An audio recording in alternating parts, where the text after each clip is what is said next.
Want to keep up with the latest LEGO Mega 96.1 videos? Make sure to subscribe and ring that bell.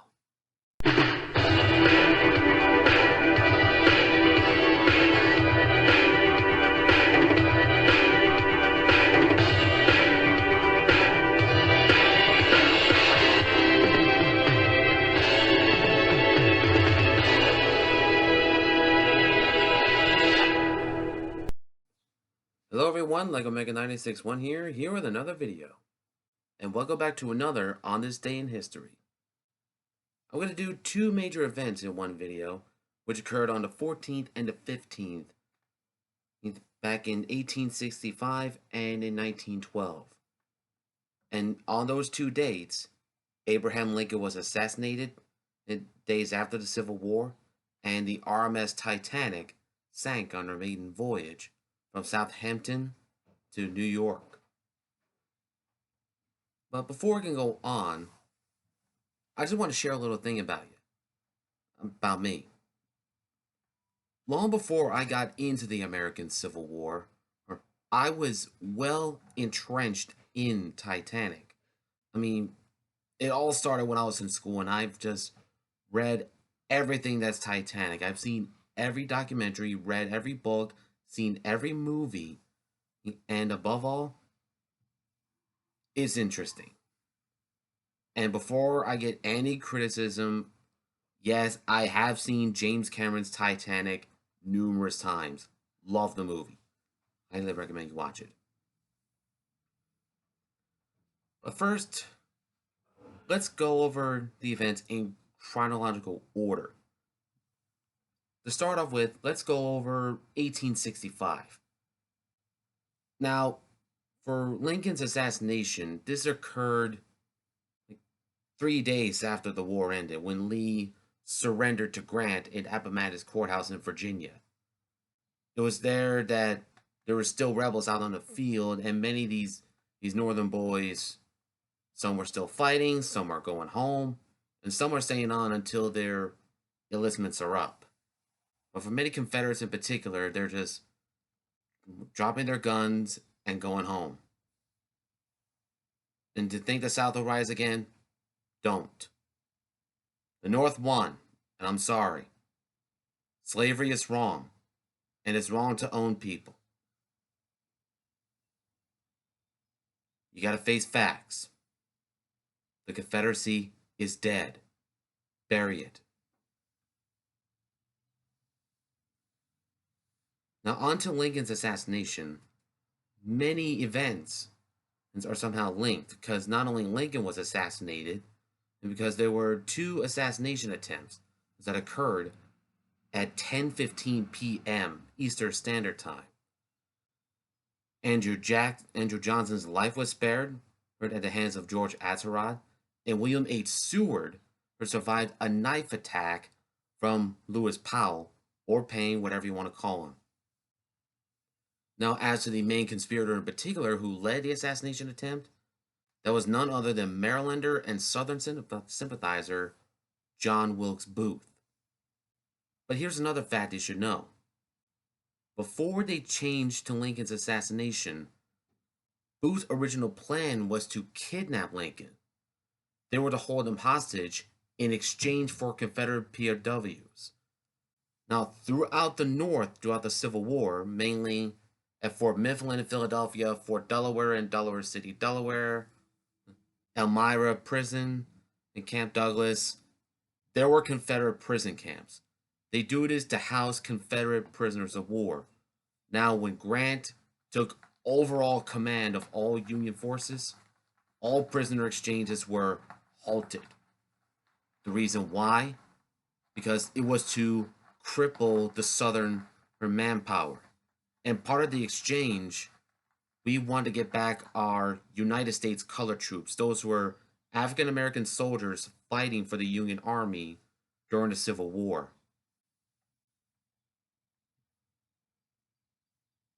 True story. Now, the time the assassination began, Lincoln was at Ford's Theater with his wife, Mary Lincoln, and two guests, Major Rathbone and Clara Harris. Now, Booth was armed with a dagger, and a 44 caliber Derringer pistol. It's like a lady's gun, small gun, but it carried a big bullet. Now, the show that was taking place in Ford's Theater was called My American Cousin, or Our American Cousin, my mistake. Now, the biggest laugh was when the actor by the name of Henry Hawk said, "You psychologize an old man trapped." And that got the biggest laughs in the theater. Now, Booth entered the theater just as time of his laugh was taking place. He cocked his pistol and pulled the trigger right behind Lincoln's head. Now, the bullet entered the back of Lincoln's head, tore through his brain, and lodged behind his right eye, or left eye. The wound was declared mortal. Now, there were some conflicting reports of what Booth actually said or done after he shot Lincoln. Official reports which saw Booth stabbed Major Rathbone in the arm as he attempted to leave the theater. Now, whether he was getting on his horse when he was escaping the theater or jumping from the stage or from the box, Booth broke his leg, but he still managed to get out of the theater. Now, as to what he said Virginia state motto. Now that motto is Sic Semper Tyrannis. Translated in English, it means thus always to tyrants. But many thought he said the South is avenged, because, as I said, Booth was a Confederate sympathizer. He hated the Union and he supported the Confederacy. It's actually true. Now, around the same time that Booth shot Lincoln, Lewis Powell stabbed William H. Seward, who was Secretary of State at the time, in a post to decapitate the federal government. Yeah, this was all part of decapitating the government of the United States, like president, vice president, secretary of state. If they did that all in one swoop, it will throw the Union into chaos. But miraculously, Seward survived, as well as the other occupants in the house. And Andrew Johnson, who became Lincoln's VP, was actually spared from George H. Atzerodt because Atzerodt got cold feet, but instead got drunk in a bar somewhere. Now, as for Lewis Powell in particular, not only did he after he stabbed Seward and those inside, after his gun malfunctioned, he ran out of the house yelling, "I'm mad! I'm mad!" to get away from law enforcement. Well, it was actually true. Now, as to Lincoln, he did clean the life for long enough, but until at 7:22 in the morning on April 15th, 1865, he died. And Stanton said, which became famous, "Now he belongs to the ages." But a stenographer by the name of Corporal James Tanner, who was a Union veteran who lost both legs in the Second Battle of Bull Run, claimed heard Stanton said, "Now he belongs to the angels." But unfortunately, he couldn't record the moment for his pencil had broken.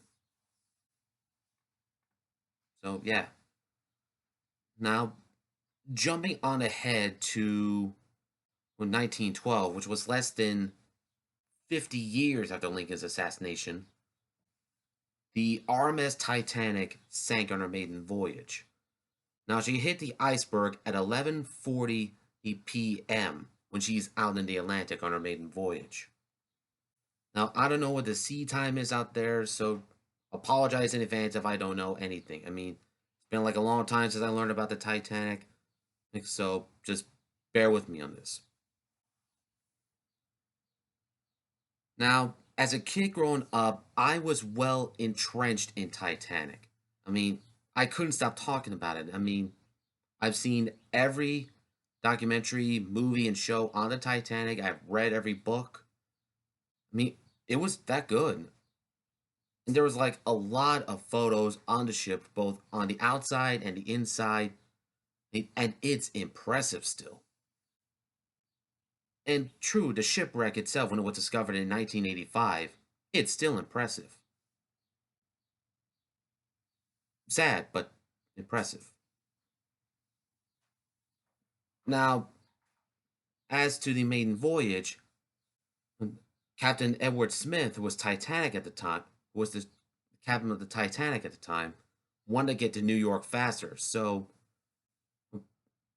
he ignored ice warnings while making his way to New York after stopping from Queenstown, Ireland, and, and going all the way to New York. Now, she hit the iceberg on the starboard side at 11:40 p.m., hitting the forepeak tank, all three holds, including boiler rooms 6 and 5, creating a gash that's 300 feet long.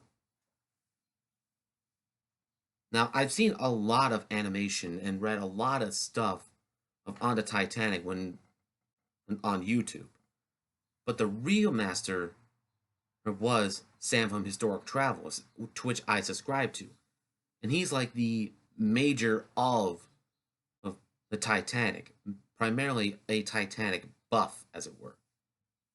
I mean, I know a little bit of the Titanic since I moved away from it, but the Civil War for me is my bread and butter. Now, many books and documentaries who revealed new facts on the Titanic claimed heard that the Titanic was actually listing into port as she went down. Now, listing, for those who don't know, means tilting. And they also use tiller commands. When they said hard to starboard, that means going to the left. If they say hard to port, go to the right.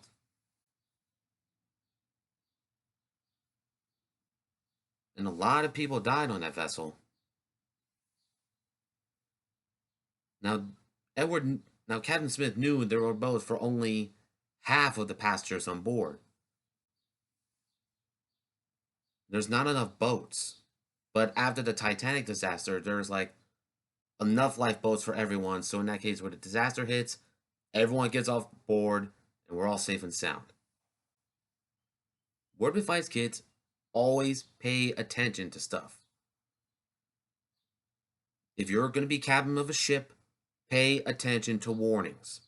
If you don't, a lot of things could happen. They could recreate Titanic.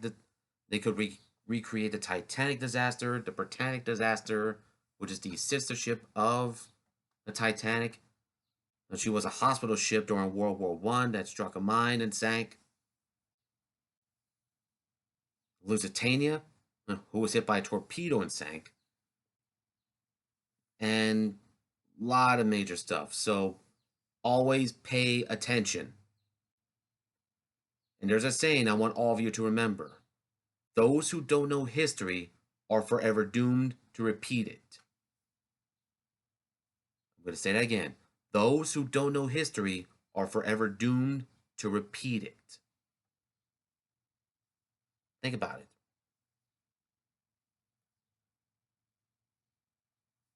Now, before the Titanic was discovered in 1985, many people claimed the Titanic went down in one piece, which was in the movie Raise the Titanic. That the Titanic was discovered in one piece. But in actuality, she was found in two pieces. Because before she went down at 2:20 a.m. in the morning, of April 15th, the Titanic actually split in two, completely right down to the keel. And the bow section just detaches from the stern as he went straight down to the bottom, 2.5 miles down from the world above. Now, the guy who led the expedition to find the Titanic, Dr. Robert Ballard, actually discovered the wreckage. He and his team found the wreckage by locating one of these ship's boilers. And they did a sweep like go from side to side, up to down, to find the wreckage. Although they did find it, they did find the ship in two pieces. I mean, the bow section you could plainly recognize, but the stern section is like a big, big plane wreck. So, yeah.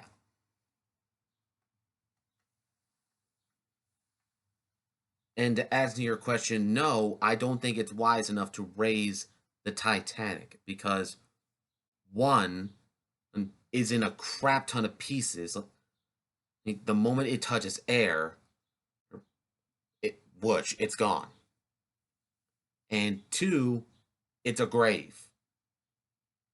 It is literally a grave. And think about it. Do you really want to disturb a grave where 1,496 people died on an ill-fated maiden voyage? I'm assuming the answer I want to hear you guys say is no. But the wisest thing to do to preserve the Titanic is to preserve its history, primarily documenting every single moment in Titanic, documenting where she was built, and who was on board, who died, and who were on the ship, as it were. And yeah. Now, before I close out the video, I like to give a moment of silence for our 16th president, Abraham Lincoln, and for those who were on Titanic.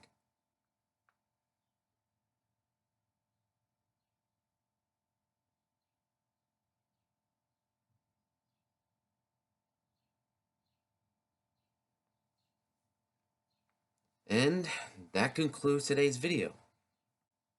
And if you enjoyed this video and you want to see more like this, please feel free to leave a like, a comment, and subscribe to my channel, and turn on the bell notifications so that way you can be notified if I upload the next video. And as always, this is LEGO Maker 96 1 signing off.